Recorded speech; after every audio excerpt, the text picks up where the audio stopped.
Thank you, Mr. Chair. Mr. Chair, members of the distinguished committee, thank you for the opportunity for me to be here. I have to tell you that I actually came someplace that's colder than Boise, Idaho, and it's nice to be someplace a little bit warmer for just a little bit of time in my 15-hour plane ride to get here. My name is Gary Margolis, and as a background, I have 20 years in law enforcement and more than a decade as a university police chief.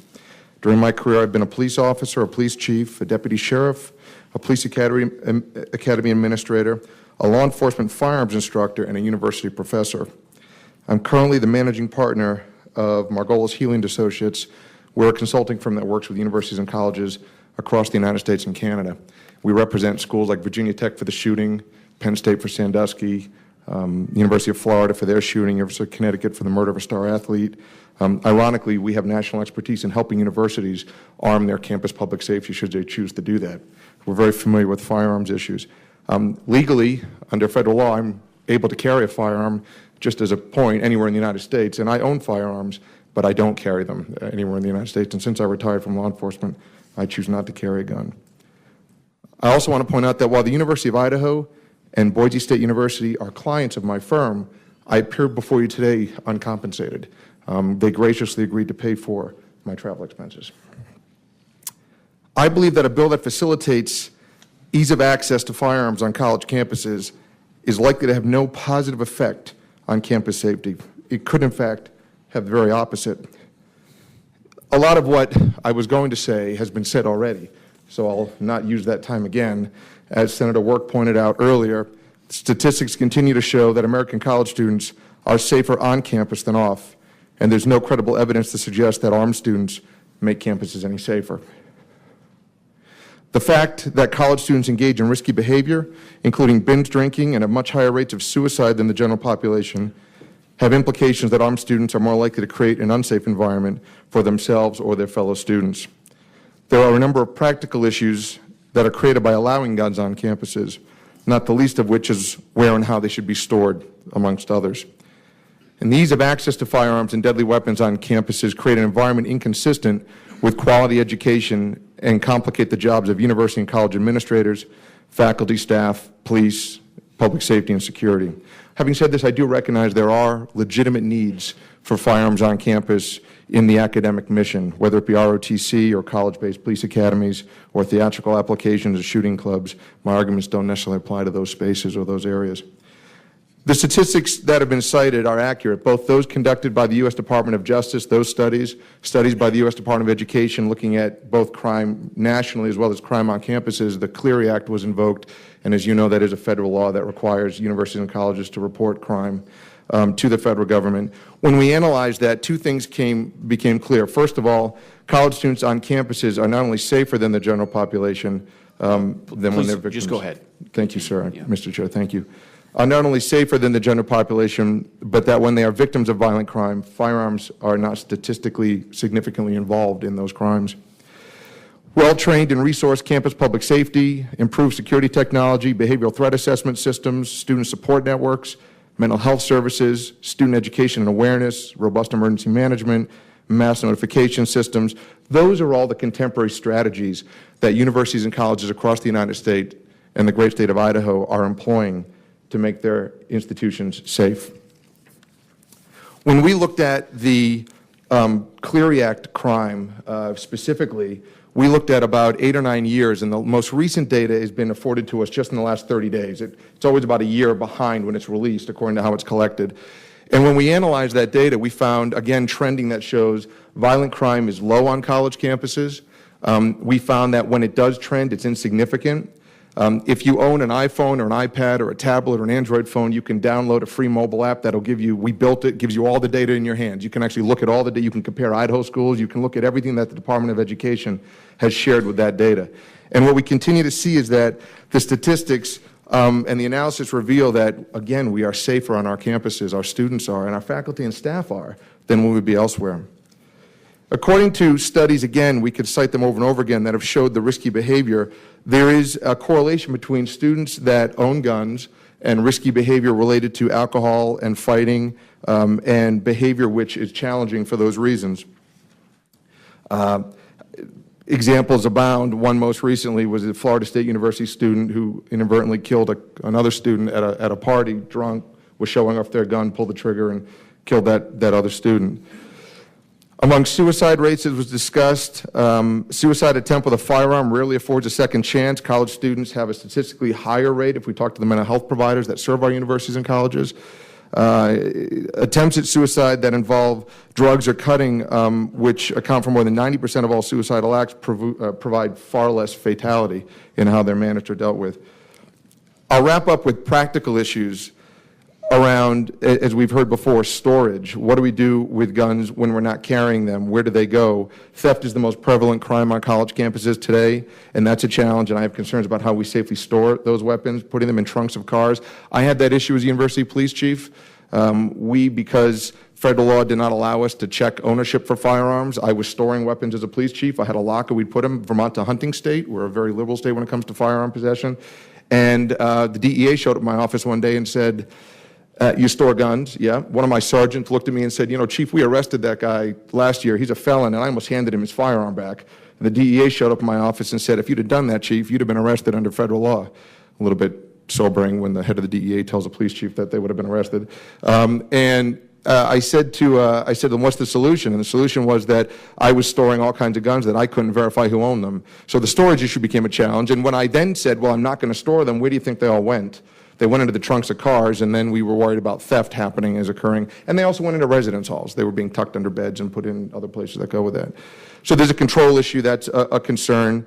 I've heard from student affairs professionals who have been very clear that it's very difficult to have conduct conversations with students that are challenged. My wife's a professor and associate dean. She deals with these kind of issues all the time. It's a little bit sobering, I'm told, from student affairs professionals when they're sitting down conducting conduct conversations with someone who could be armed on the other side of the table. It has issues there. I've heard from student affairs folks that they don't necessarily wish to be the people that are now managing weapons depots and having to store these things if the police or public safety aren't. That creates a number of issues. The handling of firearms. Police officers have unintentional discharges on an unfortunate regular basis, and that's a challenge as well. And students or anyone who's handling a weapon regularly runs that risk. It's a little bit different for police officers who are trained. It's not so, the concern is greater for those who aren't as such. The good guy scenario which came up, who do you respond to the good guy? And there are examples where it's difficult to tell who the good guy is. University of Central Florida just a couple years ago lost a police officer who was shot and killed by an Orlando police officer responding. The UCF police officer had a firearm drawn, was addressing something, and the Orlando police officer shot and killed him instead of the person to whom he was addressing or dealing with. These and others are unfortunately all too common. And finally, it's been brought up before, the defense of human life. The scenarios where a firearm is an appropriate response to that and scenarios where it necessarily isn't. One of the reasons why police officers have a range of force tools, lethal and less lethal, is because there was a time in the history of American law enforcement where people got shot quite a bit by police because all we had was firearms. So we now have other things. We have tasers and batons and chemical and all these other things which police officers are trained to use. If all you have is a hammer, things tend to look like a nail. I think there are other solutions for safety and security for which a lethal force option may not be the best tool for our college campuses. In addition to the questions that came up from the senators on training, you know, as a police officer, as a firearms instructor, as somebody who trained for my entire career, I can tell you that even in training scenarios, your blood pressure's up, your tunnel vision's in, you're stressed. In the best of circumstances, you know, Senator, I think your comments about the number of you know, the percentage of 30% is probably generous, you know, in those kind of scenarios as to what that looks like. So again, those who aren't trained, what does that do in that scenario? In closing and in conclusion, and I'm deeply grateful for the opportunity to be here before you, I deeply respect the committee's intent and commitment to the safety of your universities and colleges. I think that is without question the goal that you share along with the universities and colleges that represented here in these discussions. And I believe that your leadership and your partnership with the presidents of Idaho's institutions of higher education is critical to achieving this shared goal.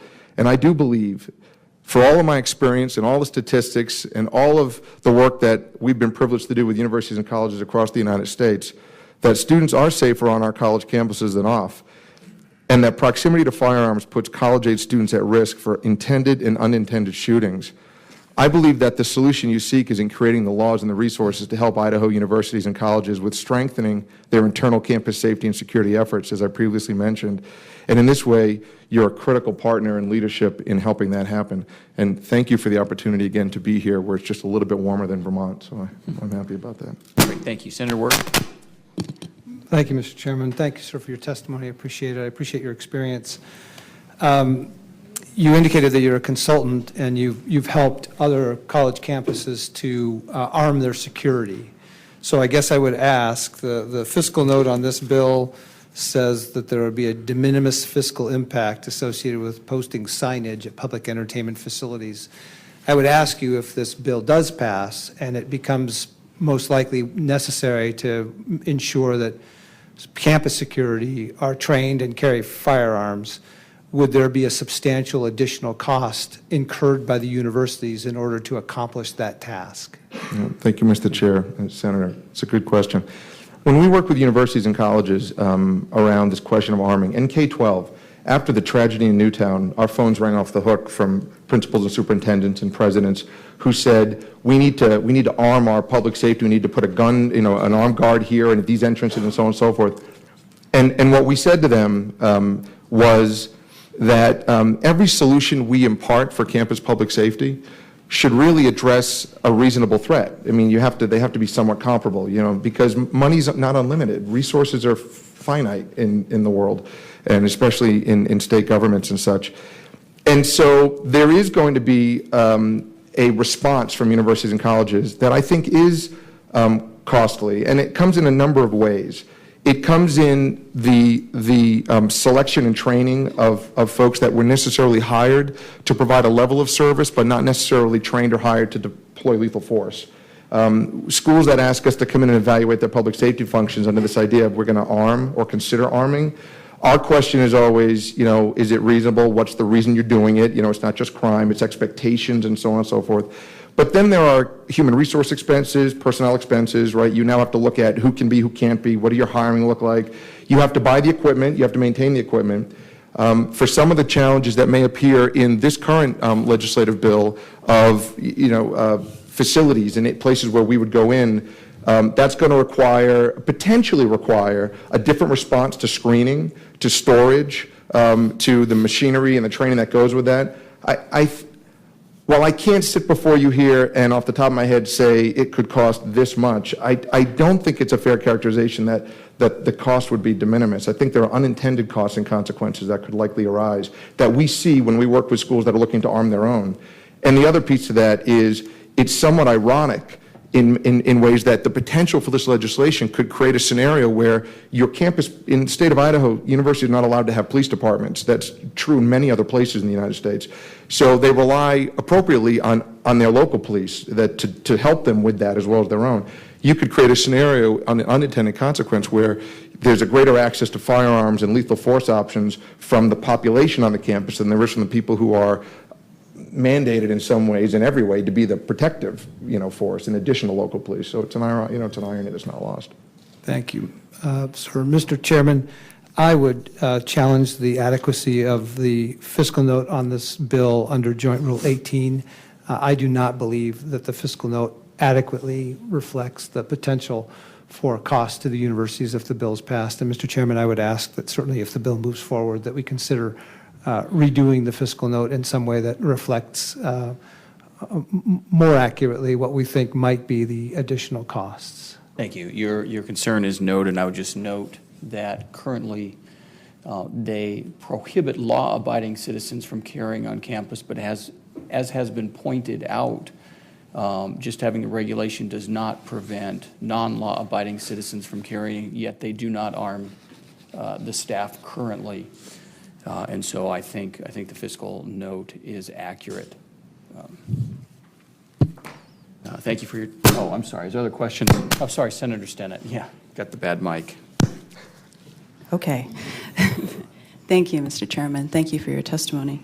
A couple things came up, and I just, You'd mentioned about the mental health component, suicides. It's interesting because I was just noticing with the Violence Policy Center publication, you said there's a lot of research that banning firearms from campuses has reduced the rate of student suicide by firearms by 80% compared to the general public, the U.S. public. I know in Idaho, it's 95% of gun deaths in this state are suicide. So coupled with that and substance abuse, alcohol, bullying, anything that you'd mentioned that would incite somebody to do something reckless, I guess the question I have is who monitors that? Okay, we've had these enhanced permits, but with the confidentiality of HEPA and no FOIA and all this personal privacy of information, how do we monitor who should be, even if they have these? How do you as a university or the security on a university know that the person really is fit to be carrying that even if they've got a permit, given all the other parameters that you mentioned? Mr. Chair, Senator, it's an excellent question. When we ask that of our colleagues in higher education, we get one in particular response that seems to frame your question, the response to your question. So as we know, mental health providers, there are laws which allow them to disclose if they're treating what's going on with a patient, if in fact that person's a risk to themselves or someone else for harm. And so what it does is it puts a greater emphasis and a greater onus on our mental health providers, on college campuses or in the community, to be asking those questions and assume that responsibility of, okay, you're making a diagnosis that I may be suicidal. You're now having to ascertain, do I own guns? And then you're having to make that link between, am I concerned that they'll use the guns they have access to, whether it's my own or my roommates, it's not just whether I own it. And then who do they report to and come forward? I do hear from our mental health professionals on college campuses where this discussion has been prevalent, a certain level of enhanced obligation and concern, beyond what they would normally do. And I think that's troubling. And then it becomes a matter of when that information is shared with student affairs, with the campus public safety, with the administration, with housing, what kind of triage comes into place for that? Behavioral threat assessment after Virginia Tech, after that tragedy, has increased the multidisciplinary approach to how that's done. It requires a greater obligation from universities to now be tracking that and paying attention to it. So it's a challenge in a whole number of places, ma'am. Thank you. Thank you, Mr. Chairman. Thank you. Other questions? Great. Thank you for your testimony. Mr. Chair, members of the committee, thank you. Thank you. So we have Clayton Kramer, and then following that, Bruce Newcomb.